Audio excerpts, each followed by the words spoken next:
Ya, bismillahirrahmanirrahim. Assalamualaikum warahmatullahi wabarakatuh. Gimana kabar kalian? Mudah-mudahan kalian dan keluarga selalu dalam keadaan sehat walafiat. Oke, bertemu lagi di pertemuan sosiologi kita kali ini. Kita akan membahas tentang bentuk-bentuk perubahan sosial. Oke, sebelumnya Bapak ucapkan terima kasih sudah mengikuti pembelajaran dengan baik selama ini dan juga mengerjakan tugas-tugas dengan baik.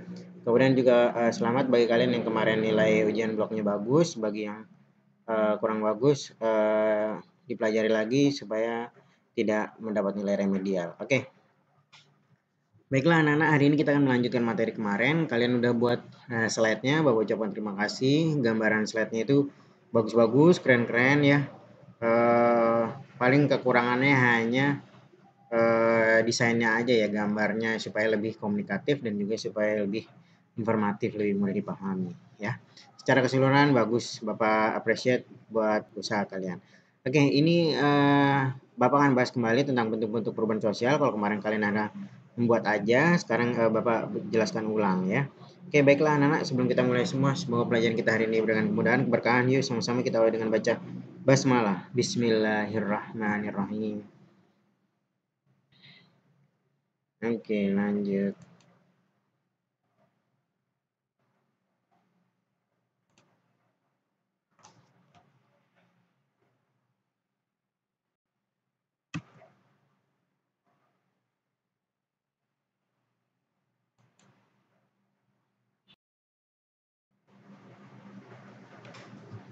Ya, kita akan bahas tentang bentuk-bentuk perubahan sosial. Ada bentuk-bentuk perubahan sosial apa aja sih sebenarnya? Bentar. Oke, bentuk-bentuk perubahan sosial. Bentar ya. Oke, pertama ada berdasarkan prosesnya, berdasarkan ukuran perubahan, berdasarkan sifat perubahan, berdasarkan sisi kemajuan yang kemudian arahnya, berdasarkan kecepatan berlangsungnya ya. Kurang lebih ini hampir sama kayak presentasi yang kalian buat ya, slide PowerPoint yang kalian buat. Ini Bapak hanya menjelaskan ulang aja ya. Bapak kira mudah-mudahan kalian sudah bisa memahaminya ya nak ya. Ini Bapak jelaskan ulang. Oke, pertama berdasarkan prosesnya itu ada perubahan yang berada di awal, kemudian juga ada yang untuk menyempurnakan ya. Jadi di dasar perubahannya itu ada yang dibuat dari dasar, dari proses awal atau untuk menyempurnakan. Kemudian berdasarkan ukuran perubahan. Ukuran perubahan itu dari cakupannya ya. Jadi ada yang perubahan skalanya hanya lingkup tertentu aja, ada juga yang skalanya itu meluas. Kemudian berdasarkan sifat perubahannya ya. Itu dilihat dari apakah dia membangun perubahannya atau dia malah menghancurkan. Kemudian juga ada berdasarkan sisi kemajuan dan kemunduran arahnya atau biasa disebutnya namanya sisi kemajuan itu progres, membawa perubahan, membawa kemajuan bagi masyarakat atau membawa kebalikannya ya, atau membawa kemunduran atau dampak negatifnya. Kemudian ada berdasarkan kecepatan yang bersifat evolusi atau dia kecepatannya itu cepat ya, kecepatan itu berlangsung secara singkat atau perubahan secara revolusi ya. Jadi ini dibedakan menjadi 5, diklasifikasikan menjadi 5 bentuk perubahan. Oke, ini ya. Ini. Oke, berdasarkan prosesnya itu ada perubahan yang direncanakan, kemudian juga ada yang perubahan yang tidak direncanakan. Nah, ciri-cirinya ini nak, perubahan yang direncanakan jelas pasti ini direncanakan, nah, ada planetnya ya, kemudian dikehendaki, kemudian ada agent of change ya. Agent of change itu adalah agen perubahan. Misalnya agen perubahan adalah peserta didik, sekolah, kemudian juga guru dan lembaga-lembaga pendidikan. Nah, ini merencanakan suatu program ya, perubahan yang direncanakan. Misalnya ya ada KJP, BPJS, nah itu adalah perubahan yang direncanakan. Ada tujuan untuk merubah masyarakat. Kemudian ada juga perubahan yang tidak direncanakan. Cirinya apa?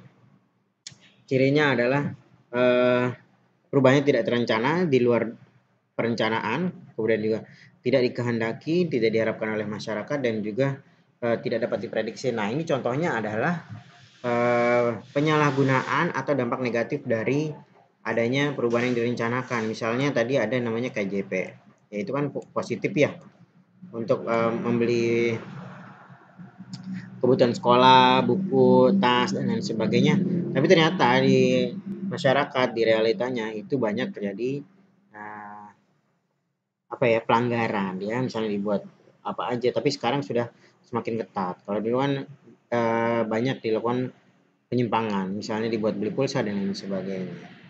Oke, terus juga perubahan yang tidak direncanakan itu contohnya seperti bencana, kemudian juga korupsi, ya ada pembangunan besar jalan tol tapi ternyata dananya dikorupsi. Ya, itu adalah perubahan yang tidak direncanakan, ya.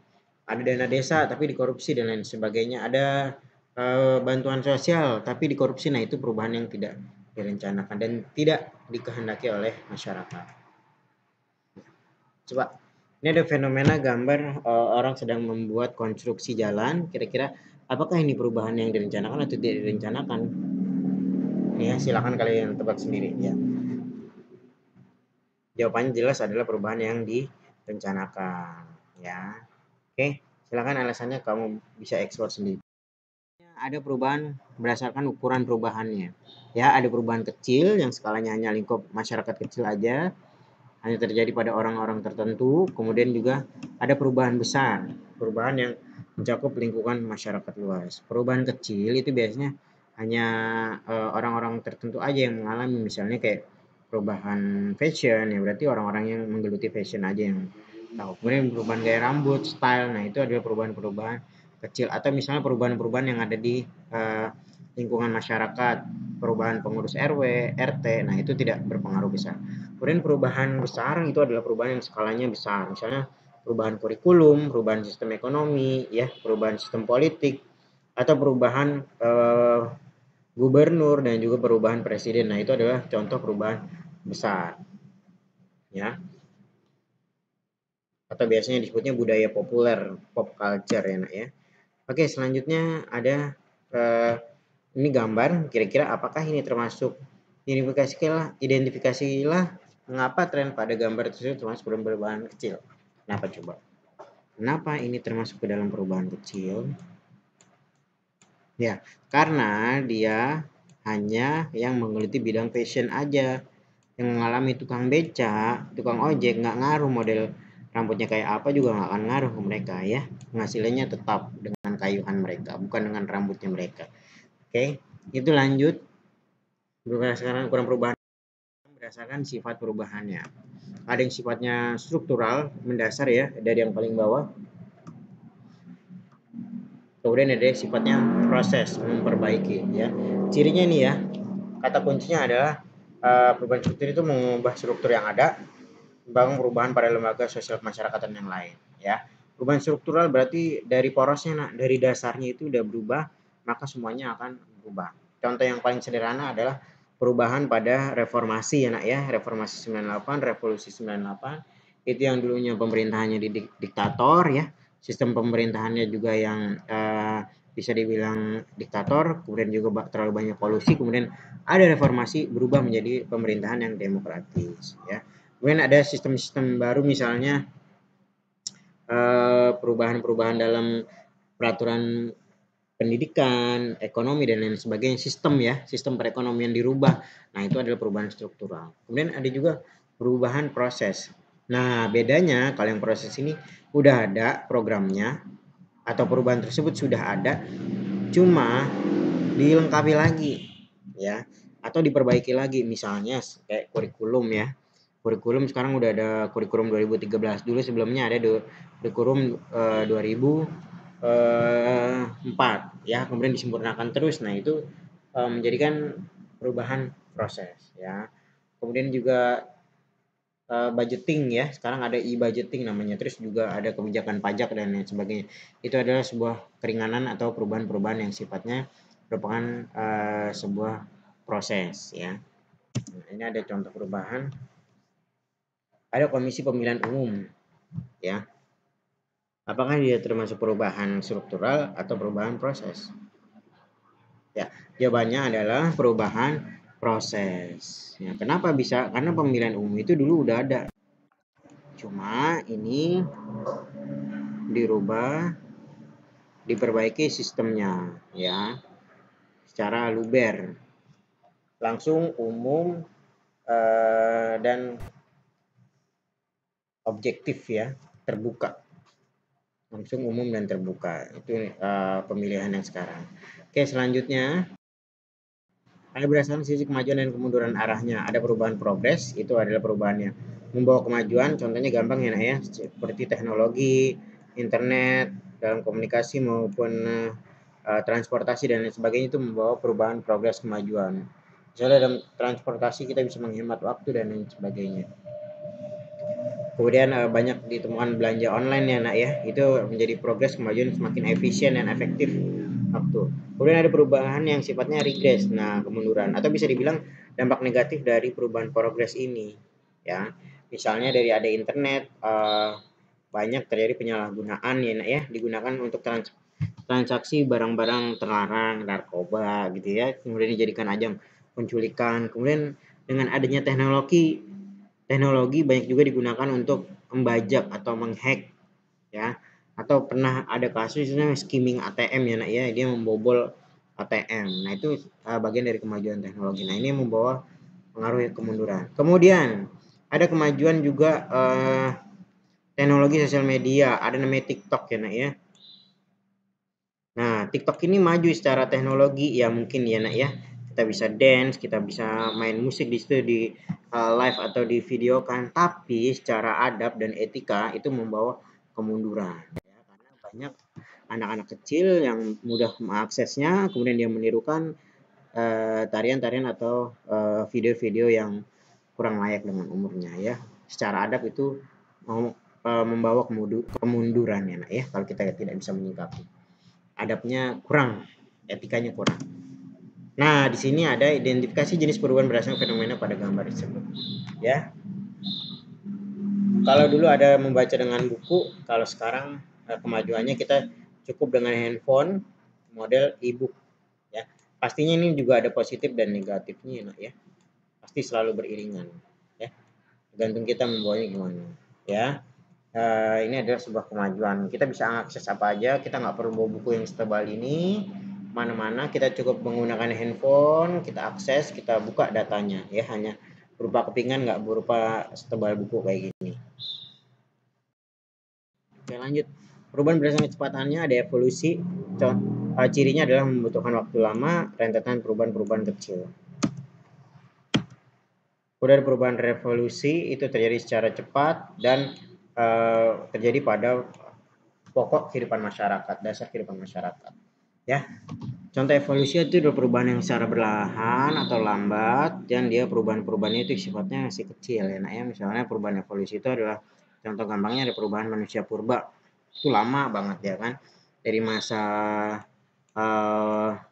food gathering, kemudian ke food producing, itu sangat lama ya. Ini evolusi manusia purba sehingga dia bisa bercocok tanam atau bertani, itu lama banget. Kemudian ada zaman logam ya nak ya, zaman logam, zaman batu, sampai orang bisa menghasilkan patung-patung, itu sangat lama. Zaman logam sampai membuat pedang, tombak, kemudian juga kerajinan-kerajinan lain dari bahan besi tersebut, itu sangat lama. Itu namanya perubahan evolusi.